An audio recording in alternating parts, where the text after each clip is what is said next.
स्वामीनाथन आयोग ने 2006 में अपनी रिपोर्ट पेश की। प्रधानमंत्री ने उस रिपोर्ट को तत्कालीन प्लानिंग कमीशन, जो एक नेशनल डेवलपमेंट काउंसिल होता है, राष्ट्रीय विकास परिषद होता है, जिसके सदस्य देश के सारे मुख्यमंत्री, उनको कहा आप इस रिपोर्ट पर अध्ययन कीजिए और सरकार को अपनी सिफारिशें दीजिए। तो 2007 में एक मुख्यमंत्रियों की समिति बनाई गई, जिसकी अध्यक्षता तब के गुजरात के मुख्यमंत्री नरेंद्र मोदी ने किया। 2011 फरवरी में उस समिति ने मनमोहन सिंह जी को अपना रिपोर्ट सौंपा। उसमें मोदी जी ने खुद लिखा है कि समय आ गया है एमएसपी को कानूनी दर्जा दिया जाना चाहिए, और कई बातों का जिक्र किया उन्होंने। एमएसपी किस आधार पर तय करना चाहिए? स्वामीनाथन जी का फॉर्मूला था कि जो खेती की लागत है, विस्तृत रूप से खेती को लागत को ध्यान में रखते हुए उसको 1.5 गुना एमएसपी देना जरूरी। 2011 में ये रिपोर्ट आई, मुख्यमंत्रियों की समिति की रिपोर्ट आई। 2012 और 2013 क्योंकि ये बड़े महत्वपूर्ण कदम है, तो हमने फिर से राज्यों के साथ बात की, सभी राज्यों से हमने बात की पार्लियामेंट में।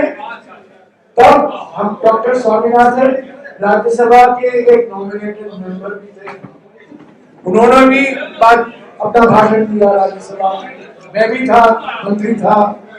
तो करीब 1.5 साल लगे इसमें। जब वक्त आया लागू करने के लिए, हमारे सामने खाद्य सुरक्षा कानून था, हमारे सामने भूमि अधिग्रहण का कानून नहीं था, खाद्य सुरक्षा विधेयक था, बाद में भूमि अधिग्रहण विधेयक था। 2013 में ये सब पारित हो गए और तब चुनाव की घोषणा हुई। तब मनमोहन सिंह जी की सरकार ने सोचा ये बहुत बड़ा कदम है, एक आम सहमति हमने बना दी, जब हमारी सरकार वापस लौटेगी तब इसको हम लागू करेंगे।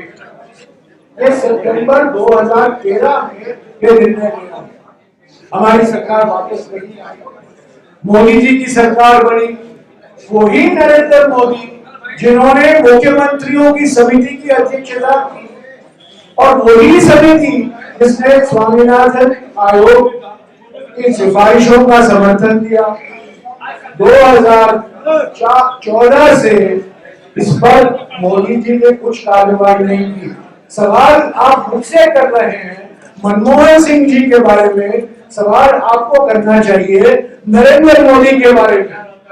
यह हकीकत है। आज तो सवाल प्रधानमंत्री से पूछने चाहिए, वो सवाल पूर्व प्रधानमंत्री से पूछे जा रहे हैं। बड़े अफसोस की बात है, 10 साल हो गए जब काले कानून लाए गए, जबरदस्ती उसको पारित किया गया। किसान संगठनों ने कहा एमएसपी का दर्जा, कानूनी दर्जा क्यों नहीं देते? अच्छा, एक बात समझ लीजिए, ये कानूनी दर्जा क्यों उठता है? अगर सरकारी संस्थाएं हैं तो कानूनी दर्जा का सवाल ज्यादा उठता नहीं है। कानूनी दर्जा तभी महत्व रखता है जब खरीद निजी कंपनियों से होता है। अगर निजी कंपनियां एमएसपी से कम दाम पर खरीद रहे हैं, इसीलिए किसान संगठनों ने कहा अभी निजी कंपनियां हैं वो खरीद रहे हैं, बिचौलियां हैं वो खरीद रहे हैं, पर एक लेवल होना चाहिए जिसके नीचे दाम नहीं गिरना चाहिए। तो इसीलिए ये कानूनी दर्जा का विषय 2020 के बाद और भी अर्जेंट हुआ, और भी महत्व दिया उसने।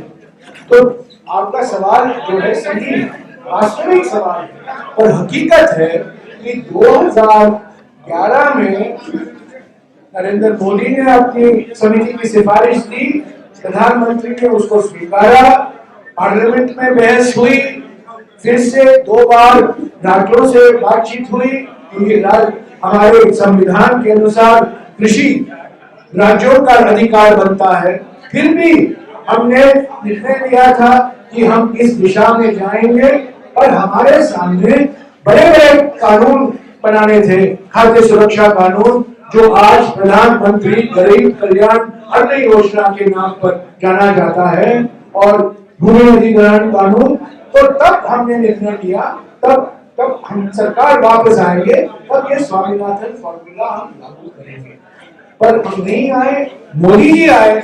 हम उम्मीद कर रहे थे कि मोदी जी इसको लागू करेंगे, उन्होंने लागू नहीं किया। तो कृपया प्लीज ये सवाल आप प्रधानमंत्री जी से कीजिए, हमसे मत